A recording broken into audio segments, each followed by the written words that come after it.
Now, a follow-up on the big breaking story of the day. Families are weighing in on the first criminal charges in the shooting of a Newport News teacher. News 3 reporter Kelsey Jones has been sharing the latest with us all evening. Kelsey, what have you learned? I'm here at the courthouse where we learned from her lawyer that Deja Taylor will be turning herself in later this week.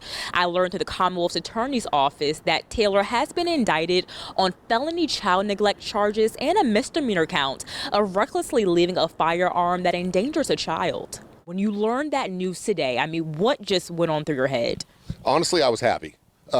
If it had been anybody else, then they would have been charged. Steve Carrington is a father of a former Richneck student. He says these charges should have come down sooner. It should have happened maybe quite a while ago, but I'm glad that it happened. Deja Taylor, the mother of the 6-year-old who police say shot his first grade teacher at Richneck Elementary, has been indicted for felony child neglect and a misdemeanor count of recklessly leaving a firearm that endangers a child.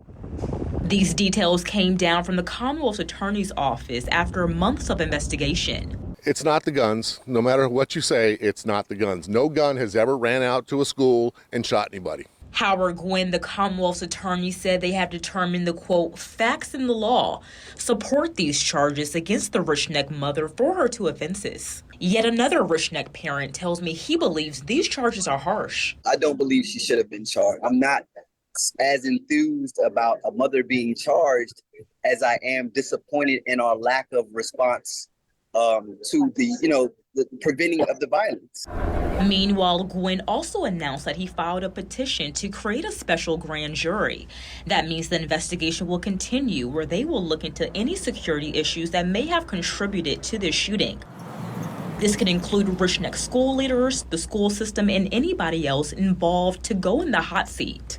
Taylor's lawyer sent a statement saying in part, quote, "My client will be turning herself in later this week. More details will follow." We learn about the failures of the mother. We learn about the failures of our administration. We learn about a lot of things. A lot of things are coming out, so it's like, I'm here for it. I'm here to see what gets done. I did reach out to Abby Zwerner's lawyer, who filed a $40 million lawsuit against the school system. They did send me a statement saying in part, quote, "There were failures and accountability at multiple levels that led to Abby being shot and almost killed.